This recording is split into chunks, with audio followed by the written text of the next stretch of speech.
Making music is all about being creative and following inspiration, but you're not going to be able to do that if you're wasting a ton of time doing a bunch of tasks that you just shouldn't be doing and spending way too much time spinning your wheels doing things slowly. So in this video, I'm going to tell you how to speed up your workflow a lot, and you're going to make better music, more music, because we're not cutting corners. We're just following that inspiration quickly and getting things done the fastest way. So follow along. I'm going to skip the intro because we're trying to do this fast. My name's Adam. Subscribe if you want. Buy a planner. You know the whole deal. Let's get into it. So number one is to understand how your transport controls work in your software. So you probably know like play and record, right?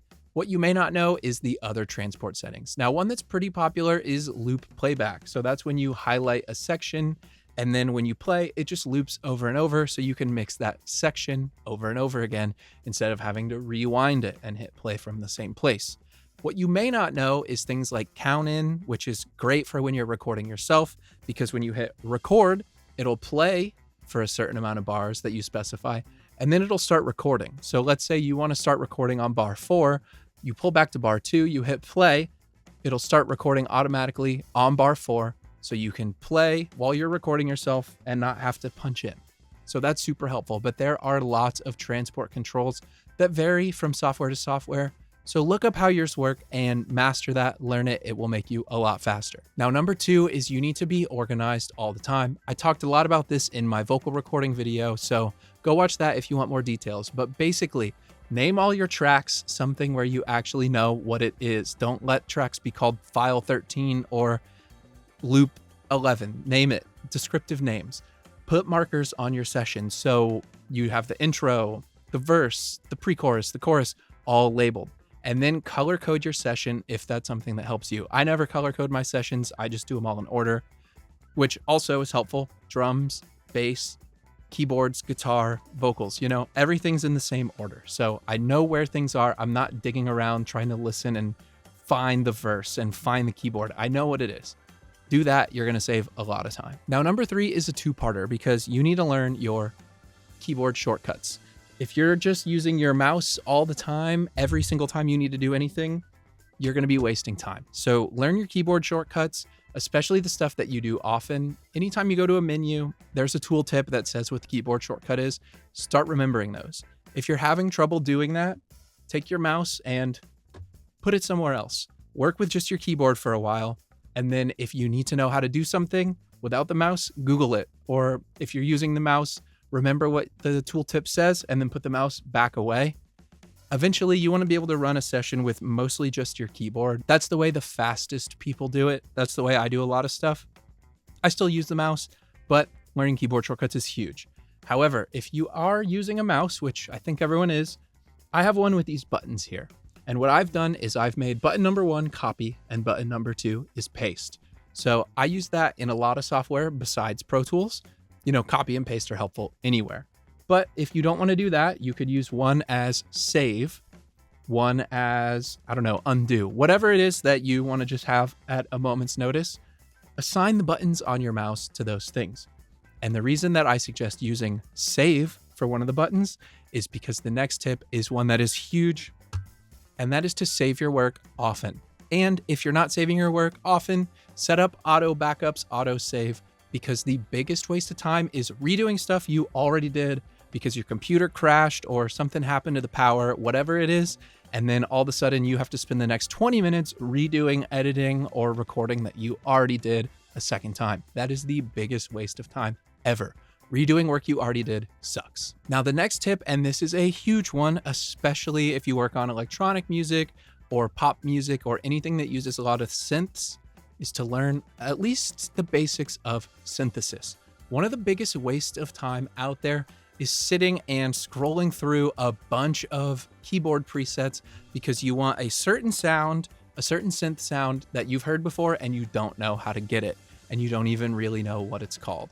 Most synth sounds can be described using a few words, like it's a brassy kind of pluck, or it's a stab, it's a square wave, it's a saw wave, right? These are things that go into creating a synth patch that they all have in common. So if you just learn the basics of what goes into a synth patch, of what synthesis is, you're going to have a much easier time because you aren't going to depend on flipping through presets until you hear the one you want. I remember back in the day, I used to think, okay, I want a sound that sounds like the keyboard from this one song. And then I would try to Google it and figure out what that patch was and find a preset. Now that I know more about making synth patches, I can just make it, and it takes like 5 or 10 minutes to make any sound in the world. Synthesis, right? It's in the name. You're synthesizing stuff. So learn how to do at least the basics of that. It will help you a ton. Now, this next one is something that I've talked about back and forth a lot of times, and that's the car test. The fact of the matter is, if you're bouncing your song 5 times a day and walking back and forth to your car, you're wasting time. Every time you change something, just live with it for a while. Don't go do a car test, come back, change it, go do a car test, come back. If you're someone that's doing that and you need that other reference, get some mediocre headphones. Listen on those, turn your screen off, close your eyes. That's your new car test. Or get some speakers, go to Five Below, get a Bluetooth speaker and plug it into your headphone output. Whatever it is, just don't go to your car every time you need to check up on something. That is a huge waste of time. Now, this next one is one that I put off for a very long time, and it's something that I'm still developing, and that is making a template. And I'm not saying that you need to make a template so that you use the same effects on every single song, every track. We don't want to be not creative. And that's why I resisted making a template for so long, is because I'm like, I don't want to use the same reverb on every song. I'm not trying to just be stale and make every song sound the same. But the truth is, the real utility of a template is handling all of the routing, right? On every song, I'm going to have a drum bus. I'm going to have a reverb send. I'm going to have a delay send. I'm probably going to have a VCA for certain instruments. Like, you wouldn't go to a full analog studio and unplug all the buses at the end of a session. But when you do a mix and you make all these buses and all these sends and all these inserts and hardware inserts, and then you save it and close it and then start a brand new session, that's basically what you're doing. So just make a template. It's going to be okay. You can make as many different reverb sends as you want. In my template, I have a room reverb, and I have a spring reverb, and I have a plate reverb, right? You're not stuck just picking one reverb for every song. And guess what? You don't have to be precious. You can change the plugins on those synths if you want. You can adjust it song to song, but don't sit there and reroute everything every single time you sit down to work. It is a huge waste of time. Now, this next one is not something that you're going to do to work faster. It's more something you're going to do to work more. And that is to stop redoing your setup all the time. And this is kind of a monkey see, monkey do sort of thing for me, because I review gear as part of my living. So you're going to see stuff change in my setup often. But the amount of people where I talk to them and they're like, yeah, my studio's kind of torn apart because I got a new preamp, or I got a new compressor, or I'm trying out this new patch bay or whatever it is. If your setup works, leave it the way it is for a while and just work on music, and don't even think about unplugging anything or changing out any gear unless you really have to for a while. You don't want your studio to be always under construction. You don't want it to be a construction zone where you're demoing new gear and unplugging things and plugging things in, and you're swapping monitors all the time, and now you got to relearn how your monitors sound. Just stick to your setup for a few months at a time before you change anything, because the amount of time you waste swapping stuff out, you could be working on more music. And in a similar vein, you do not need to do mic shootouts every single time you record anything. I also talked about this in the vocals video, which I'll link to that at the end of this video, because I think it really ties into a lot of this, and I think it's helped a lot of people so far already. But basically, learn to trust your gut. This is a huge one, right? If you're singing all the time and you have, like, I like this mic, right? I am happy to just use this mic and sing. I don't run through every single mic that I have in my studio every time I do vocals. Now, if I'm working with someone new that I've never worked with before, or I'm working on a song that sounds totally different, yes, I will shoot out mics. Yes, I will A/B stuff, but having your go-tos, having the gear that you trust is part of being a good engineer, and being efficient as a producer is huge. People do not like coming to record with you and then sitting around while you set up really slow and you A/B every single mic that you have and you never commit to anything, right? Committing to things is part of engineering. It's part of producing. It's part of having a sound. So build your signature sound, learn what you like, and you will go so much faster. Now, this next one is something that I've been doing for a very long time, and it has made me a lot faster, especially at delivering finished products, and that is editing as you go. One thing that is terrible is recording an entire song recording tons and tons of instruments, and then at the end you just have a mess of sloppy takes and you haven't comped anything and everything's just recorded to the scratch tracks or the click track. And then at the end of the process, you're going through and you're picking takes and just nothing is locking in the way that it should.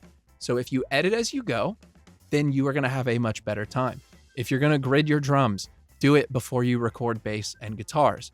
That way you know that the drums, the bass, and the guitar are all locked in. If you're going to grid those things, grid them before you record vocals, right? I'm not saying you have to grid everything or quantize anything at all, but if you're planning on doing it, or even if you're just doing comps, do it all before you record the next instrument. If you get fast at comping, this shouldn't be a problem. If you get fast at editing, it should not be a problem. In the time it takes a drummer to tear down their drum set and the bassist to set up their bass amp, you should be able to get a drum comp and at least kind of quantize everything. So if you do that faster, you are going to save yourself tons and tons of headaches when it comes to editing at the end when everything's slop. So just do that. Trust me, it's going to make you much easier to work with and much faster. Now, one thing that is super, super common with producers, songwriters, mixers, really everybody, is when they're working on client projects, they're super fast. They feel that pressure, they hit those deadlines, and they deliver, they get revisions, they turn them in, it's done. Then they work on personal projects and they are just in purgatory, right? So you're on mix 37, you're changing the keyboard part, you're changing the chord progression, maybe the drum beat's better halftime here, right? Your song becomes this never-ending project. Well, one thing you can do to stop that from happening is phone a friend. So if you've got your thing to a point where you can show someone, find people you trust, find people whose music you like, and ask them to make some suggestions, some revisions for you. Treat those revisions as if they're coming from the client who made the song. So if they say it's great, ship it. It's great, ship it. The person you trust said it's great. If they say, oh, it's great, but the vocals are too quiet and I feel like the drums are over compressed, fix those things and then it's done, right? If it's good enough for that client, if it's good enough for the person you trust, it should be good enough for you, because all the work you're turning into other people that you're calling done, it represents your work, it represents you, and you're calling it done. Do the same thing for your work and it's gonna come out faster and better, and you're not gonna spin your wheels wasting time doing endless revisions for yourself. Basically, don't be your own worst client. Be a good client to yourself.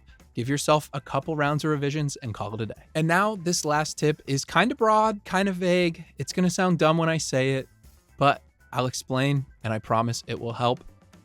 And that is to just stop doing things that slow you down. And let me give an example, because I know, this is a video about going faster. But what I mean is, take reference mixes, for example. Let's say you have a song you're mixing and you have a reference song that you're using as a mix comparison. For some people, a reference mix can be super helpful because it gives you a ballpark to shoot for right away. You can get your drums a similar volume, you can get your vocals hitting the same frequencies, you can get your reverb kind of in that ballpark, because having a comparison point is helpful, right? Starting with a totally blank slate can sometimes be intimidating. So referencing, good.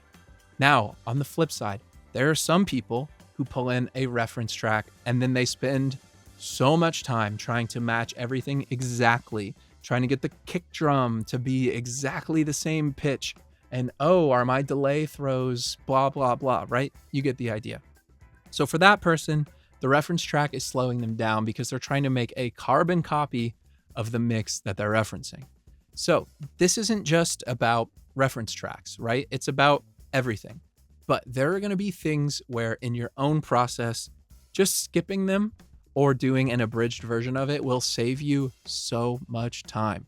So if you find yourself spending months just putting off doing one task, hire someone else to do it. Go on Fiverr, go on AirGigs, find a friend and pay them to do it. If you spend all day trying to match a reference track, stop doing that. Basically, pinpoint things in your life that are making it harder. Take notes of what you're wasting time on, what you're doing, cut that stuff out. You're going to finish music way faster and you're just going to be happier and enjoy your life. So there you go. Those are some things you can do to produce faster without cutting corners. Hope you enjoyed the video, and I'll link the vocal recording video right here so you can check that out too. All right, have a great weekend, a great week, a great life. I'll see you soon.